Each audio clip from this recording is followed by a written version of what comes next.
Monsieur Olivier Pack, directeur adjoint.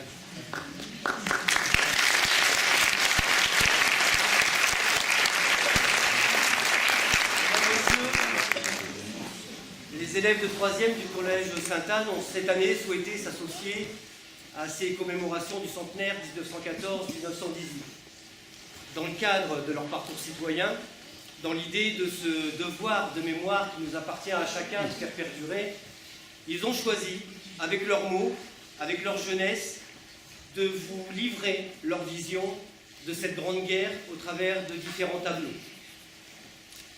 Tout d'abord, ils vont découvrir une malle qui contient un plein d'objets, dont une cassette qu'ils visionneront. Et ils prendront alors connaissance du traité de Versailles. Puis ils tomberont sur un poème à Lou. Alors pourquoi le choix de ce poème? Tout simplement parce qu'ils ont voulu donner un petit clin d'œil à ce département haut-saônois, puisque Lou, de son vrai nom Lou de Coligny-Châtillon, est née à Vesoul en 1881. Elle fut l'une des premières aviatrices femmes en France et elle fut la muse de Guillaume Apollinaire pendant très longtemps, une célèbre muse puisqu'ils s'étaient rencontrés dans le sud de la France, dans la villa Baratier. Avant que ces élèves n'interprètent la chanson de Florent Pagny, Le Soldat, deux jeunes du lycée Colomb viendront vous lire une correspondance entre un poilu et son épouse. Sous le son de l'hymne européen, ces élèves de 3e vous délivreront un message. Je tiens à remercier M. Fréchard qui nous a accompagnés ces dernières semaines pour mener à bien cette opération. Et avec Michel Escriva, directeur coordinateur du groupe scolaire, avec les enseignants, il y en a qui sont en coulisses, il y en a qui sont ici, qui ont participé à la préparation de cette opération.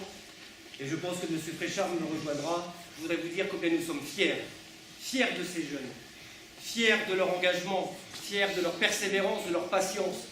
La pression a été mise pour ce centenaire, on en a entendu beaucoup parler, et ils sont là. Alors quel que soit le résultat de leur prestation, moi je sais que nous aurons au moins atteint un objectif. Ils auront atteint leur objectif, celui du souvenir. Je vous remercie et je vous souhaite une bonne représentation.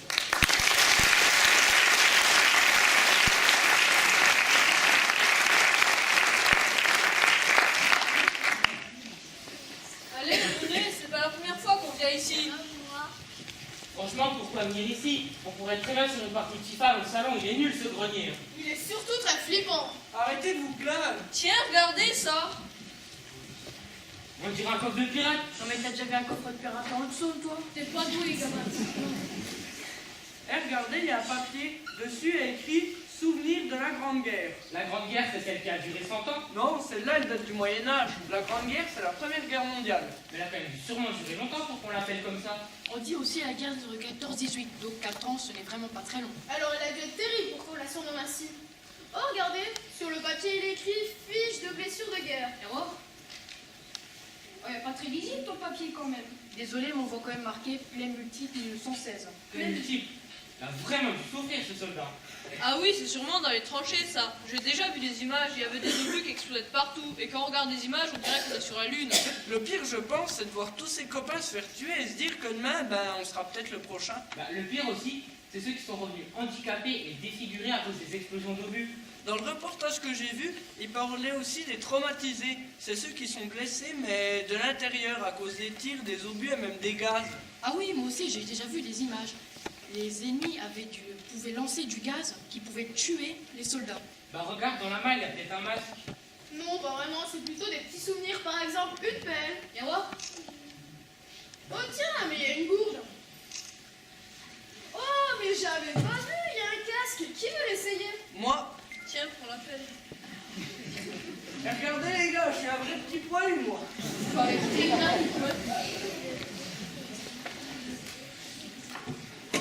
Oh, mais les gars, j'ai pas vu, il y a une cassette. Tout à l'heure, j'ai cru voir un magnétoscope. Oh, il est là, ça devrait servir.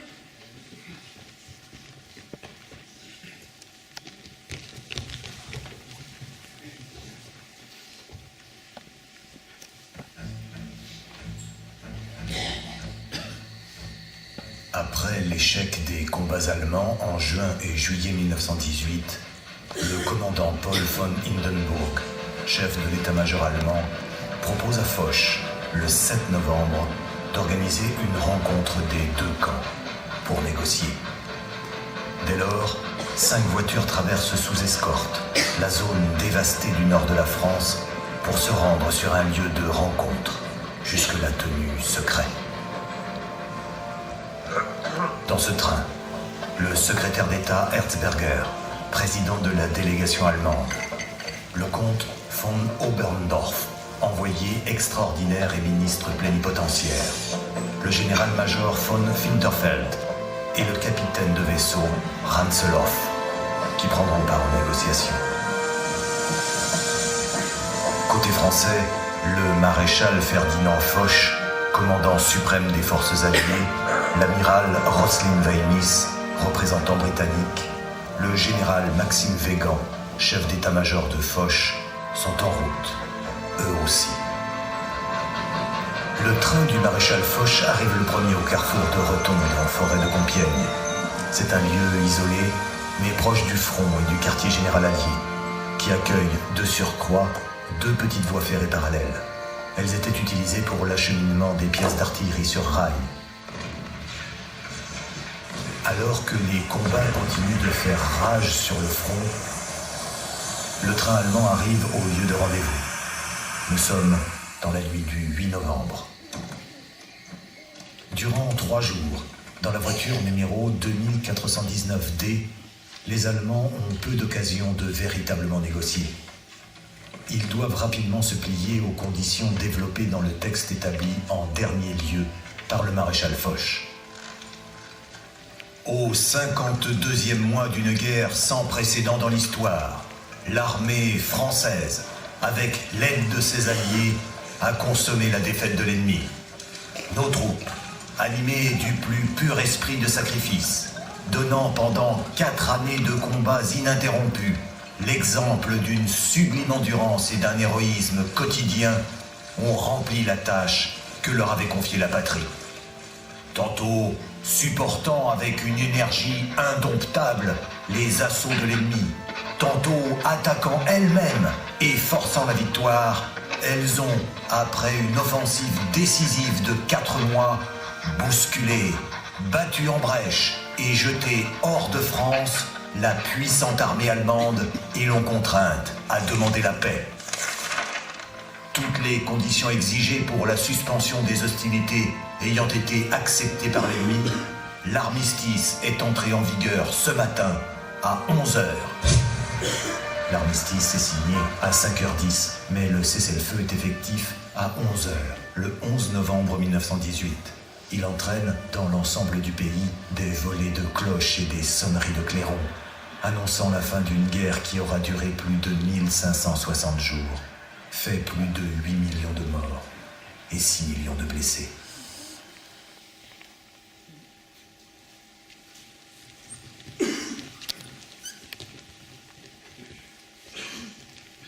En tout cas, moi qui pensais qu'on était tombé sur la malle d'un général avec plein de décorations et tout. On est plutôt devant la malle d'un poilu. Parce que franchement, je vois mal un général avec une pelle et une gourde en plein milieu d'une conférence. Mais c'est quoi un poilu? C'est le nom qu'on donnait aux soldats pendant la guerre. On les appelait comme ça surtout à cause de leur hygiène. Ils n'avaient pas d'eau et ils ne pouvaient pas se laver. Et du coup, ils avaient des poils d'un peu partout. Et on s'est dit qu'on pouvait les appeler les poilus. Ils avaient quand même beaucoup de courage, ces soldats. Oui, j'imagine surtout que ce n'étaient pas des soldats de métier. C'est comme si nous, à 18 ans, il fallait qu'on aille se battre à l'autre bout de la France. Eh, regardez, il y a une médaille. Il a dû faire des actes héroïques, ce soldat. C'est lequel à votre avis sur la photo? Aucune idée, si seulement ils avaient pris des selfies. Mathieu, il n'y avait pas encore de portable pendant la guerre. Ah, Tiens, il y a des noms écrits derrière. Mâcon, Bastia, Limoges, Aurillac. C'est en France tout ça? Mais oui, t'es vraiment nul en jeu, toi. Je me demande s'il a pu les revoir après la guerre. c'est clair, comment ils auraient pu se revoir? J'imagine bien dire, hé, c'est quoi ton pseudo Snapchat? Ils avaient toujours pas de portable, Mathieu. Il devait peut-être s'écrire. Regardez, là, il y a une lettre. C'est pas vraiment une lettre, on dirait plutôt un poème de Guillaume Apollinaire qui s'intitule « Si je mourais là-bas ». Bon, on va les lire. Ouais.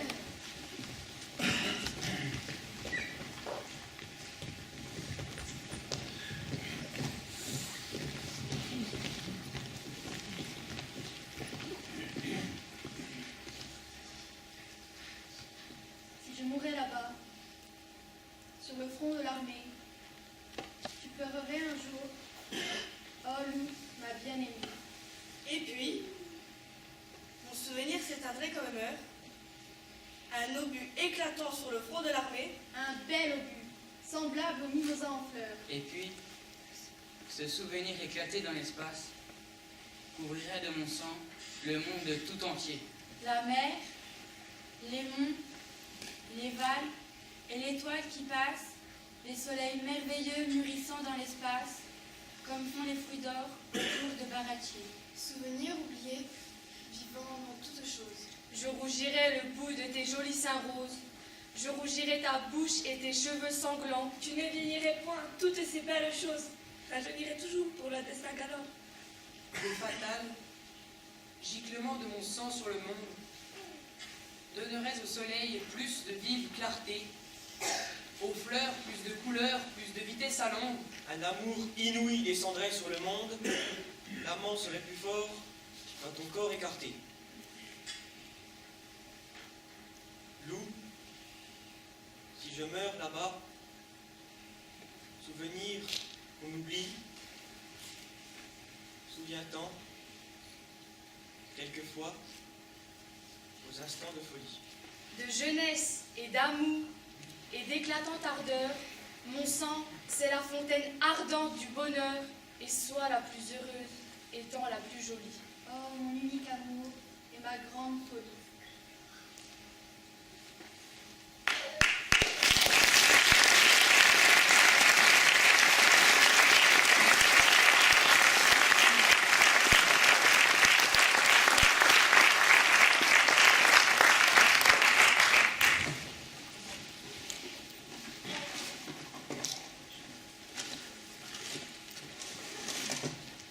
Tiens, regardez une photo d'un monument aux morts.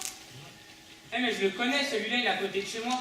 Vous pensez qu'ils l'ont construit pendant la guerre? Non, en 1921 d'après la date sur la carte. Mais pourquoi construire un monument presque 10 ans après la guerre? Ils sont passés à autre chose, les gens, normalement. J'imagine qu'avec le nombre de morts dans les villages, fallait bien leur rendre hommage. Enfin, c'est un peu lugubre aussi, un monument qui parle de mort. Peut-être que ça rappelle surtout ce qui s'est passé pendant la guerre. Comment ça? Si tu regardes bien, chez toi, il y a un monument aux morts. Oui. Chez moi, oui, et chez vous, c'est pareil. Oui, alors? Cela montre que chez tout le monde, il y a eu des morts, des blessés, de la souffrance. Bref, il y a de quoi réfléchir avant de vouloir faire la guerre à un autre pays. Oui, enfin, aujourd'hui, on y passe devant sans y faire attention, à part quelques jours fériés. Je sais pas si vous avez déjà remarqué, mais souvent sur les monuments, on voit un soldat ou une femme avec quelque chose dans les mains. Ah oui, un peu comme le tableau qu'on a vu en 4e avec Marianne. Elle doit, En fait, c'est pas une vraie personne. elle doit sûrement rappeler la paix, la victoire ou la liberté. Il est comment déjà celui de Lucre? Je crois qu'il y en a plusieurs, on n'a qu'à aller voir après. Je parie sur un soldat. Ok, moi sur une femme avec une couronne. Oh, mais c'est quoi ça? Ah, mais c'est une lettre de correspondance entre un poilu et sa femme. On peut aller la lire. Ouais.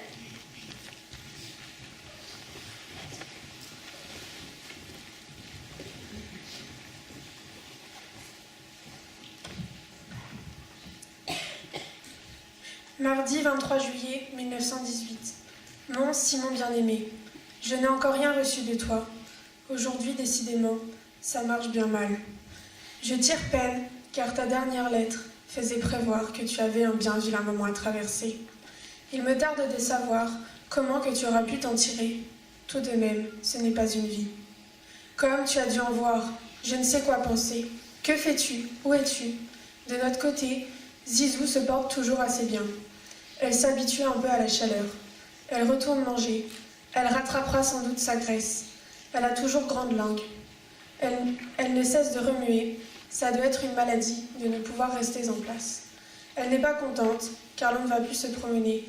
Et souvent, elle demande si son papa ne va pas venir bientôt. Comme je te l'ai dit, l'estomac m'a fait mal. Aujourd'hui, toute la journée, je suis restée au lit. Je vais faire des économies, car je ne peux plus rien manger. J'ai un mal de tête fou. S'il faut rester comme ça, jusqu'à la fin, je n'ai pas fini d'en voir de cruel. Plus ça va, plus je suis fatiguée. Je vais être obligée de lâcher le travail. Je ne t'en mets pas plus long. Je ne vois plus clair. Le cœur me lève. Au revoir. À demain. Le plaisir de te lire. Mes plus douces caresses. Ta Jeannot pour toujours. Jeanne.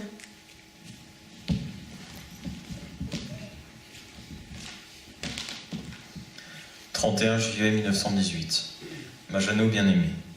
C'est avec beaucoup de plaisir que je viens de lire ta lettre du 23 courant. Je commençais d'être de m'ennuyer. J'avais grand peur que tu sois plus malade. Enfin, tant mieux, tu me dis que ça va pas trop mal. Il n'y a que l'estomac qui te brûle, me dis-tu. J'espère que quand tu recevras ma carte, tout ira bien. Notre Zizou est toujours bien diable et polissonne. Malgré qu'elle ait bien grandi, elle ne se corrige pas. Il faut espérer que quand elle ira à l'école, elle deviendra plus sage.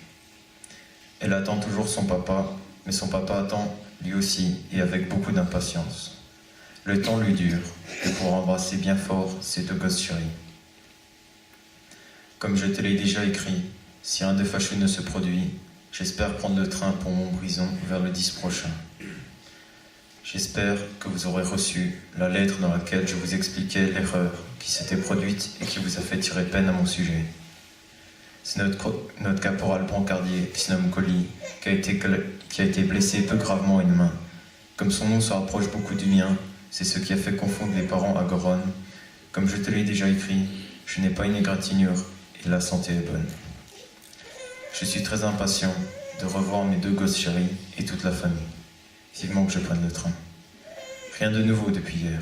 Nous sommes toujours dans le même patelin. Cet après-midi, nous sommes allés prendre un bain. Je me suis amusé à nager un bon moment. Ce qu'il y a d'embêtant, c'est qu'il faut que nous nous préparions pour passer une revue pour la remise de la fourragère. Je n'ai pas encore eu le courage de rien faire. Je vais avoir du travail. Vivement la perle. J'attends. Au revoir, ma petite fenote. Embrasse bien fort notre gentille petite Zizou pour son papa qui pense à vous et qui est très très impatient de vous revoir. Bien le bonjour à ta mère que tu embrasseras bien pour moi. J'espère vous retrouver tous en parfaite santé. Ton petit mari qui t'adore et qui trouve le temps bien long. Je t'aime de tout mon cœur, plein de toi, et t'envoie de bien douces bises et caresses. Souviens-toi, attends-moi, nous avons beau temps, mais les jours sont bien longs. Je t'embrasse encore bien fort, 1000 fois.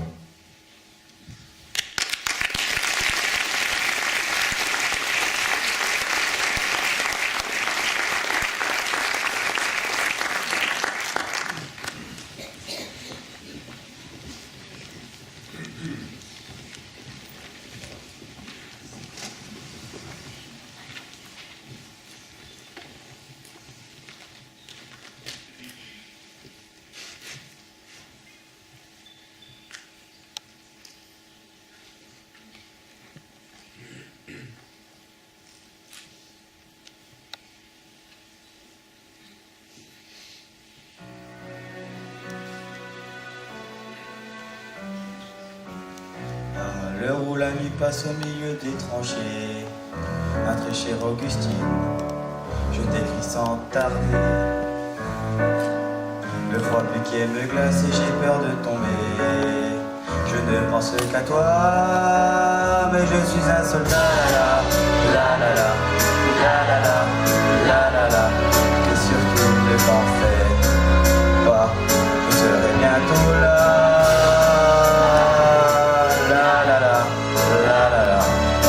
Seras fier de moi. À l'heure où la guerre chasse des garçons par milliers, si loin de la maison, et la fleur au canon. Ces autres que l'on tue sont les mêmes que moi, mais je ne pleure pas, car je suis un soldat. La la la la, la la la, la la la. Mais surtout ne t'en fais pas, je serai bientôt là. La la la, la la la, et tu seras fier de moi. À l'heure où la mort passe dans le fleuve à mes pieds, de la boue qui s'en va, des godasses et des rats. Je revois tes yeux clairs, j'essaie d'imaginer l'hiver auprès de toi, mais je suis un soldat. La la la, la la la, la la la. Je ne sens plus mes bras qui tournent autour de moi. La la la, la la la. Mon Dieu, sors-moi de là. Ma très chère Augustine, j'aimerais te confier nos plus beaux souvenirs et nos enfants rêvés. Je crois pouvoir le dire, nous sommes aimés. Je t'aime une dernière fois, je ne suis qu'un soldat, la la la la la la la la la la la la la. Non, je ne reviendrai pas. La la la la la la la la la la la. Je n'étais qu'un soldat. La la la la la la la la la. Prends soin de toi.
Voilà, je voudrais remercier très spécifiquement l'ensemble de la communauté éducative du collège Sainte-Anne.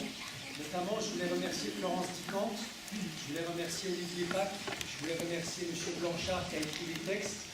Je les remercie profondément parce que le travail que vous avez vu est de qualité et je les en remercie beaucoup, et ainsi que tous les professeurs qui ont participé avec moi pour préparer ce très beau temps. Et je voudrais encore que vous réjouissiez et la communauté éducative et les enfants.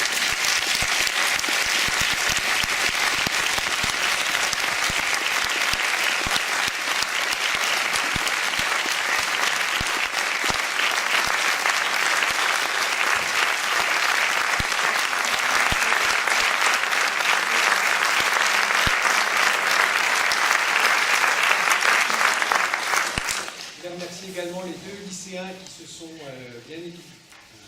Ils ont travaillé avec nous vendredi, alors vous voyez, ça n'était pas forcément facile pour eux, Donc je remercie Mathilde Jamonot et je remercie Ivan Philippe Beck.